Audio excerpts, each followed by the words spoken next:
कृष्ण मेरा अच्युत है, ए यमुना तुम रास्ता दो। कृष्ण मेरा अगर अच्युत है, ए यमुना तुम रास्ता दो।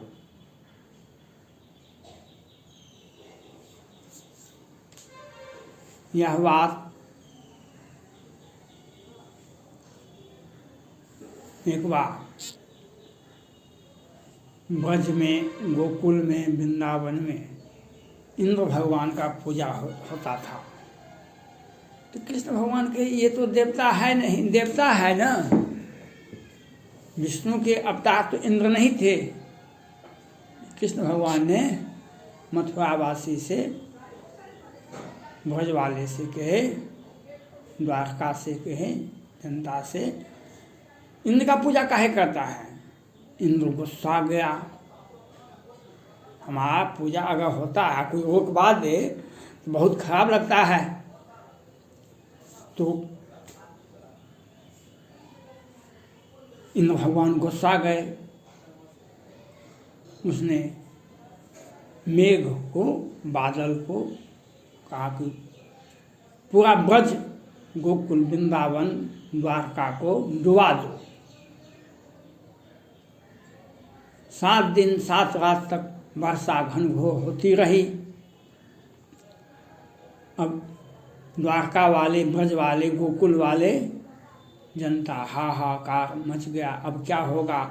बाढ़ का तांडव तो आप लोगों ने भी देखा है।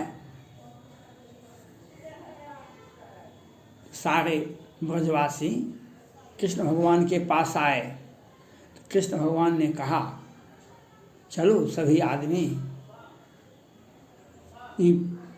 गोवर्धन पहाड़ है, उसी को उठा लेंगे, वहीं पर सब आदमी रह जाएंगे।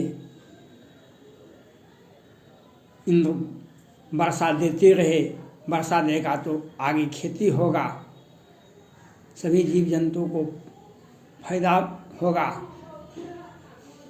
तो सारे लोगों ने गए और कृष्ण भगवान ने गोवर्धन पर्वत को उठा लिए।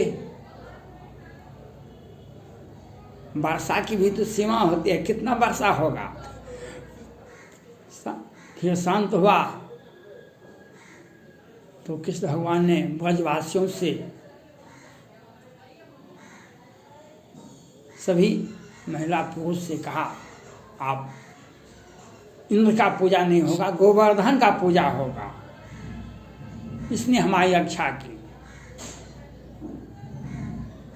तो गोवर्धन पर्व होता है हम लोगों के यहाँ, और ब्रज में, द्वारका में, गोकुल में, वृंदावन में यह बहुत अधिक होता है।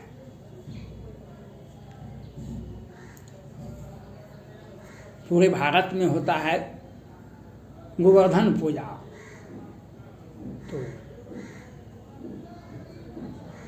यमुना जी भी थी, तो कृष्ण भगवान वो सारे गोपियाँ आकर के कहे, थाल में एक से एक मक्खन, दूध, घी, सारे खाद्य भगवान को भोग लगाना है। और उस भगवान को जिसने हमको तत्काल ही वर्षा से, आपत्ति से, विपत्ति से बचाया है, उस भगवान का पूजा करना है। तो कितना मेवा मिष्ठान का व्यवस्था किया गया। सारी गोपियाँ आकर के कृष्ण भगवान को कहे, खाइए प्रभु। कहीं नहीं, यमुना के उस पार गोवर्धन पहाड़ है, वहाँ पर दुर्वासा ऋषि है, वह बेचारा बहुत दिनों से नहीं खाया है, उसी को जाके खिला दो। हाँ कि नहीं आप खाइए, करके नहीं हम नहीं खाएंगे, क्योंकि दुर्वासा ऋषि जन्म जन्म से भूखे हैं गोवर्धन पहाड़ पर, आप जाइए। हाँ कि कृष्ण भगवान का, हाँ कि यमुना जी में तो बहुत अधिक पानी है, जमुना जी का विकराल रूप है, कैसे पार करेंगे। इतनी सखी सहेलियां हैं, गोपिकाएँ हैं, उनके साथ राधा रुक्मिणी सत्यभामा सभी थी।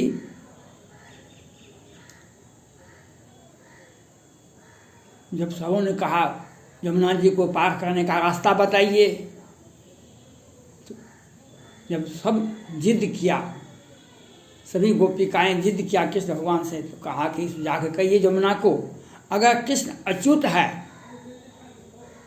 तो यमुना तुम रास्ता दो। सभी गोपिकाएं हंस हंस के लोटपोट हो गई, इसने किसको नहीं छुआ। अच्युत का मतलब होता है जो हम किसी भी महिला को, वैसे इसका अर्थ तो बड़े बड़े विद्वान, बड़े बड़े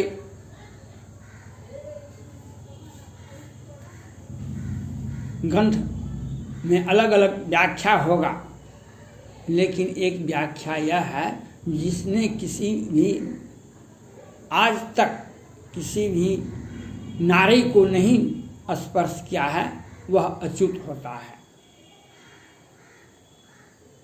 सभी गोपिकाएं हंसने लगी, कहा कि भाई रास्ता बताए, यमुना का विकराल रूप है, कैसे हम पार करें। कहा कि जाग यमुना को कहो अगर कृष्ण अच्युत है या अगर सत्य है ये यमुना रास्ता दो।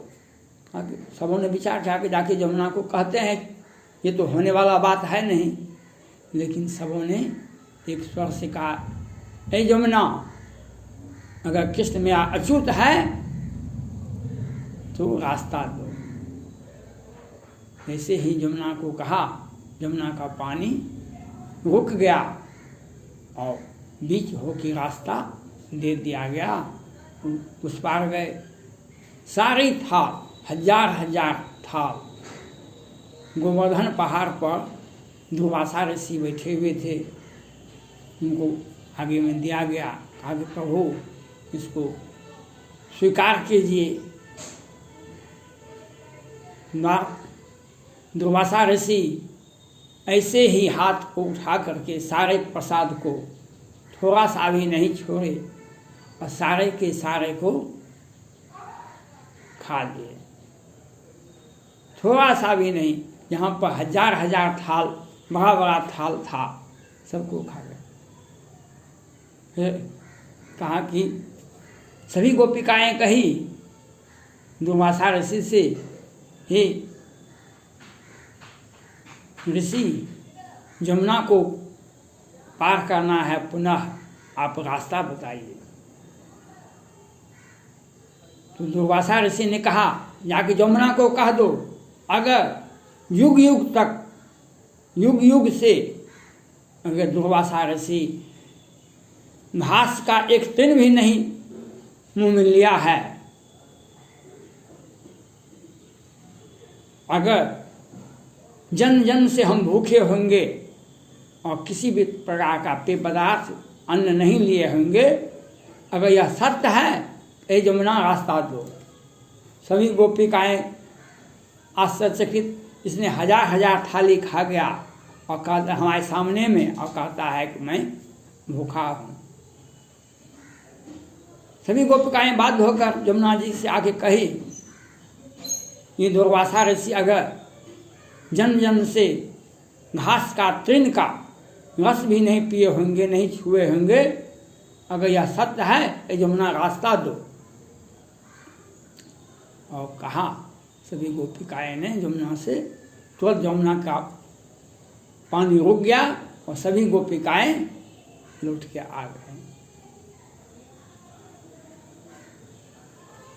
बिहार में गोगरी जमालपुर है, गोगरी, वहाँ पर बहुत दिनों से माननीय विधायक हैं पन्ना सिंह पटेल साहब।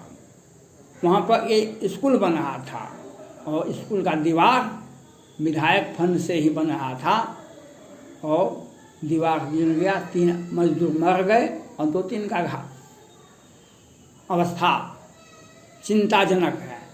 बिहार विधानसभा के माननीय स्पीकर साहब ने संवेदना प्रकट की, माननीय मुख्यमंत्री नीतीश कुमार जी ने संवेदना प्रकट की। मैं इन लोगों से यह पूछना चाहता हूँ, कृष्ण भगवान अछूत थे, आपको यह पता नहीं है जो किस योजना में कितना कमीशन लगता है? जब बिहार के माननीय मुख्यमंत्री जितेंद्र राम मांझी जी थे, वो कहते थे हम पुल पुलिया का कमीशन आया, उस फंड का हमें पैसा आया।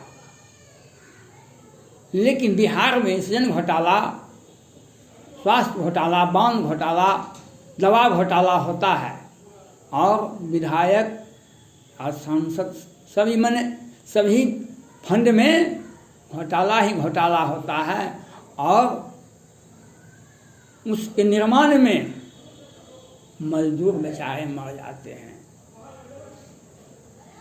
पिछले वर्ष आपने देखा होगा, जहरीली शराब पीने से कितने आदमी मर गए। फिर कोर्ट का फैसला हुआ, कितने आदमी को फांसी की सजा हो गई, कितने को आजीवन कारावास हो गया। यह नीति क्या कहता है?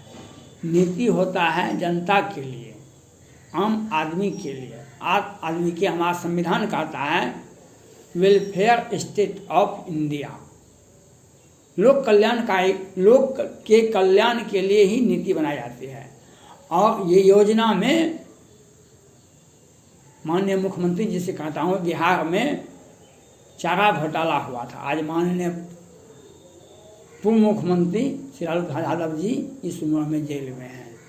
और बिहार में सृजन घोटाला, कौन कौन घोटाला, कितना घोटाला होता है, आपको यह पता है कि नहीं? कृष्ण भगवान तो अच्युत थे, आपको जानकारी नहीं है।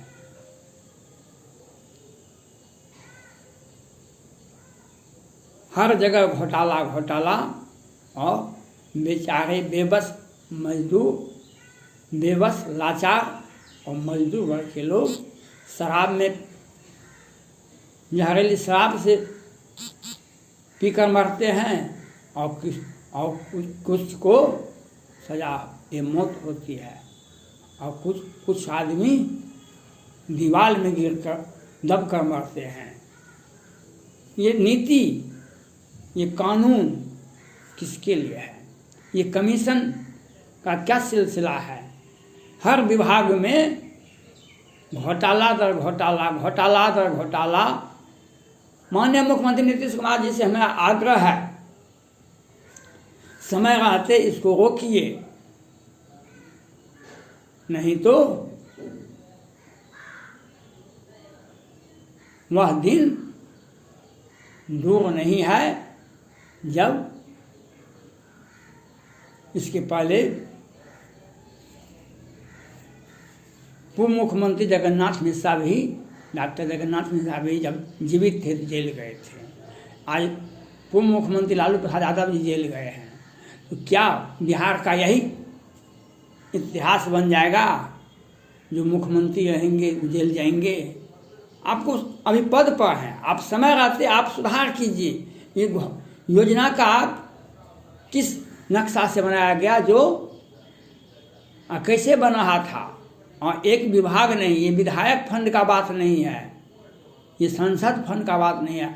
हर विभाग में घोटाला दर घोटाला हो रहा है और इंटरनल ऑडिट, एक्सटर्नल ऑडिट और एनजीओ, सरकारी कर्मचारी को हटा करके एनजीओ वाला बहाल कर दिए, सोशल कंट्रैक्ट वाले को बहाल कर दिए, संविदा वाले को बहाल कर दिए।